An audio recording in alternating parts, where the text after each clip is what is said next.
Hey guys, so we have a really interesting update on the Logan Paul versus CoffeeZilla lawsuit.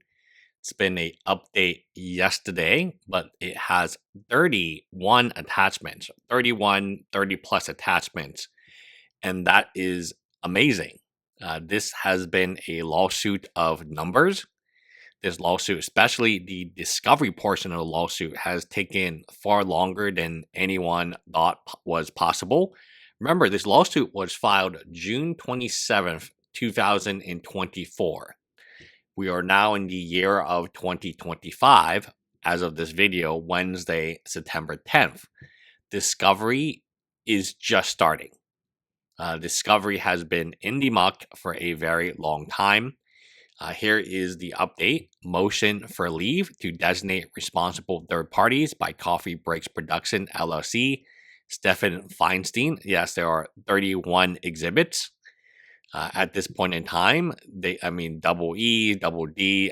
This is a lot. And I think CoffeeZilla has been able to present a very, very good case. One of the questions you might ask is if everyone reported on CryptoZoo and Logan Paul, because it was big news. Logan Paul is a big name, especially in the CryptoZoo space or the crypto space, right? And if Rolling Stones reported it, if other news outlets like Dexterra, they reported it, how come Logan Paul didn't sue them? You can see all these exhibits, which will give us plenty of material to go over. It is a good question. So CoffeeZilla is proposing a very fair question, is why sue CoffeeZilla when so many other bigger news outlets reported on exactly the same thing CoffeeZilla reported on?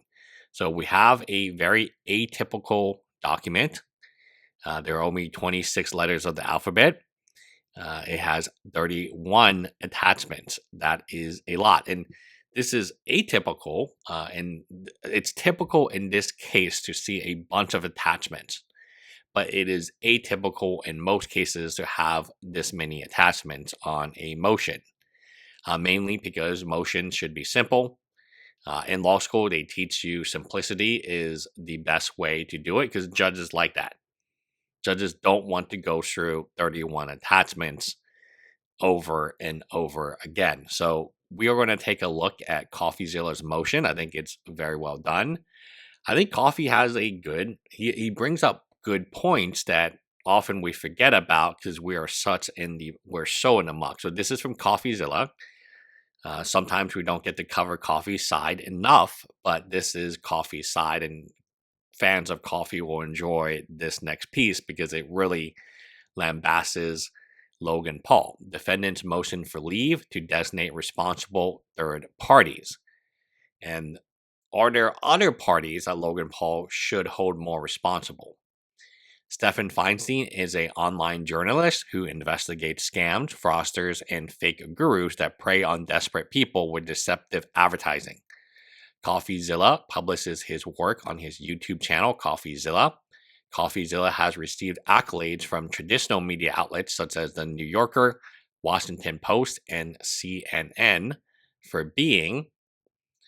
Logan Paul is a YouTube celebrity and WWE wrestler. As Paul acknowledges, his career has not been entirely free from controversy.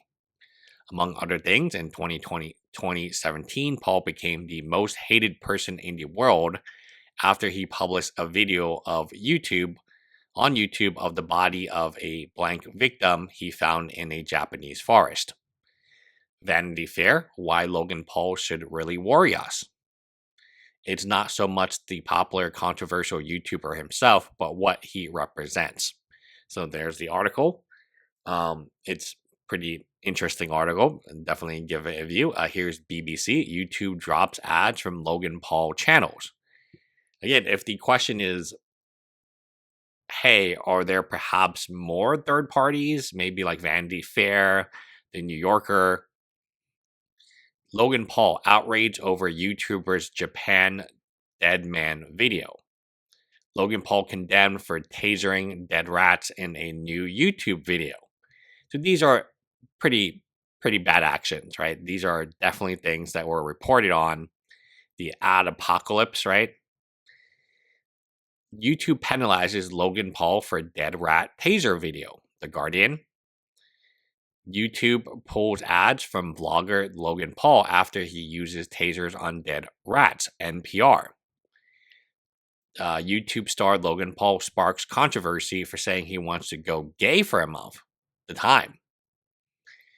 In 2021, Paul became involved in a cryptocurrency market using his celebrity and fame to market various non-fungible tokens, NFTs. This subjected Paul to more scrutiny from domestic and international news outlets because Paul failed to disclose his financial interest in the project. Again, the media around the world covered Paul's shameless profiting. How influencers hype crypto without disclosing the financial ties. Logan Paul, Paul Pierce, and other celebrities have promoted risky and obscure digital currencies, sometimes failing to mention their conflicts of interest. This is from the New York Times. Why did Logan Paul not sue them, right? This would seem to be, maybe defamation. If Logan Paul accused of participating in multiple crypto pump and dump schemes. This from Dextero, May 15th, 2022. So again, why did Logan Paul not sue this news outlet? Why is Logan Paul picking on just CoffeeZilla? Right? If CoffeeZilla is considered a news outlet, and I do consider him one, then why in the world not sue these people, right? Here, YouTube star Logan Paul apologizes to CryptoZoo for CryptoZoo project failure, BBC. Logan Paul called out for promoting CryptoZoo scam, Dink Doink, Crypto Slate. Zach Byte alleges Logan Paul is behind multiple pump and dump schemes, Crypto Slate. Logan Paul alleged of multiple pump and dump schemes by exactbitwatcher.guru. That's a crypto website as well. Paul started his own crypto project and media scrutiny continues. Despite the controversy, Paul decided to develop his own NFT, a cryptocurrency game called CryptoZoo. Here is the alleged thank you, CoffeeZilla. Although Paul alleges in this 2022 video series caused immense harm to Paul, Paul did not sue Feinstein over that series. Actually, that's a very good point. I forgot about that. Remember, he made an apology video. So what he's suing on is later claims about the refund. So remember, because of statute of limitations on defamatory claims, he is suing on the refund, not actually the claims on before, which were that this was a scam and so on. See the official Logan Paul. Thank you, CoffeeZilla. You have catalyzed this, and I'm very grateful of your work and investigation, and I mean that. Thank you, bro. Hey all, I just wanted to update you. I deleted my initial response to Coffee's series. It was rash and misaligned with the true issue at hand, so I called him today and apologized. The war is not with Coffee. In fact, I'm grateful he brought this to light.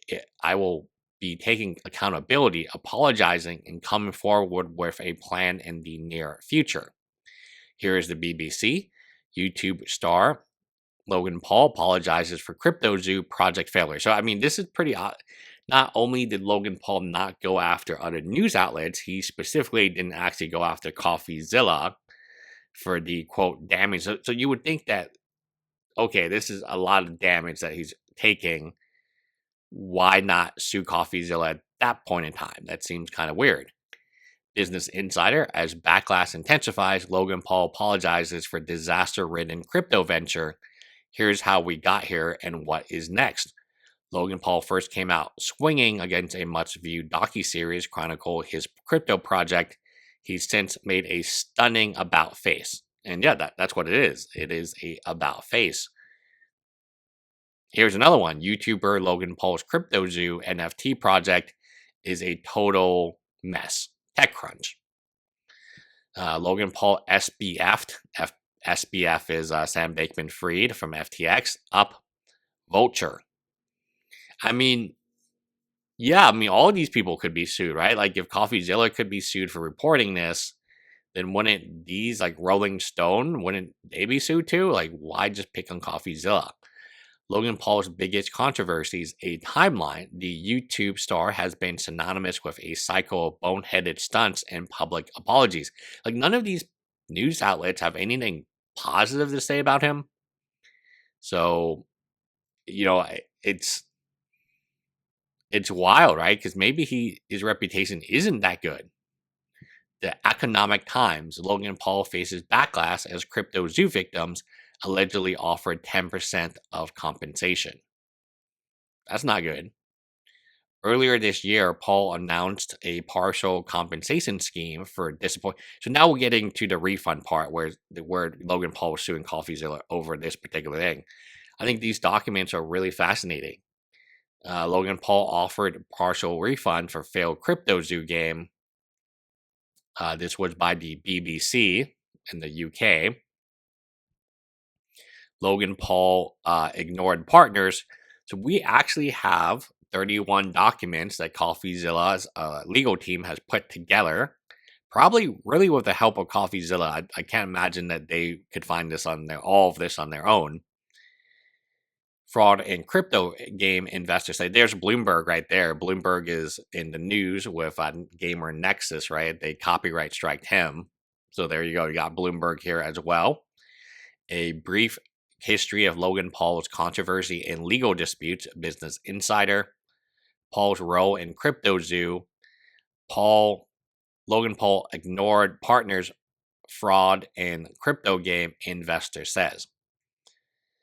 So then there we have the Don Holland versus Crypto Zoo. That is a lawsuit, and the press also covered that lawsuit. So two things to know is, wow, the media really hates Logan Paul. They really do not like him, and maybe that's Logan Paul's fault. But at the same time, okay, here we have Business Insider, crypto game that asks people to buy NFTs but never launch. So, like, aren't all of this stuff like really harming Logan Paul's reputation? As the pressure was mounting against him, Paul began distancing himself from CryptoZoo and putting the blame on Eddie Abinaz and Jake Greenbaum. The management team, Mr. Paul has lost hundreds of thousands of dollars due to duplicity and deceit of those he trusted.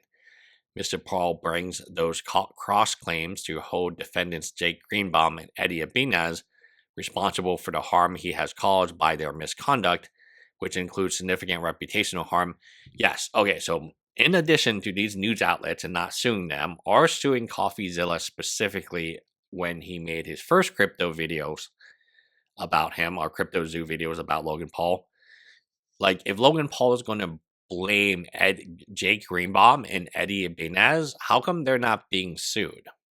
Right. So if these two are the evil people behind the background, and Logan Paul is not the scammer, he was just kind of tricked into working.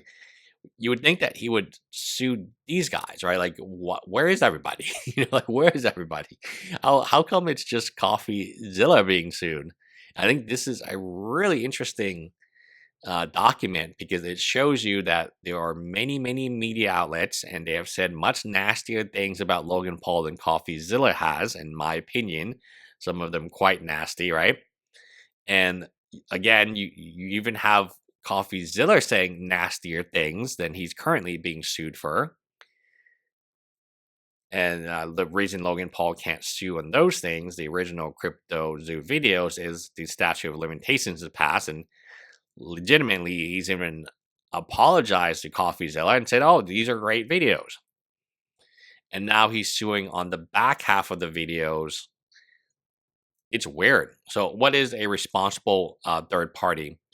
Any person who's alleged to have caused or contributed to causing in any way the harm for which recovery of damages is sought, whether by negligent act or omission, by any defect or unreasonable dangerous product, or by other conduct or activity that violates an applicable legal standard, or by any combination of these.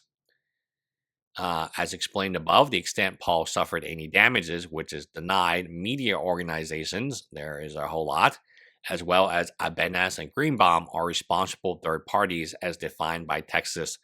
This is essentially the argument in a nutshell, is What about all these other people? Where are they? Like, why didn't you sue them? Like, if you're saying that what I said is responsible for damaging your reputation, but look at all these other people who said these same things or even worse things. Look at other individuals like Eddie Ibanez and Jake Greenbaum, who you have yourself, Logan Paul, identified as the scammers. How come you didn't sue them? How come you're just suing me, CoffeeZilla? Anyway, that is it. Let me know what you guys think in the comments below. Bye, guys.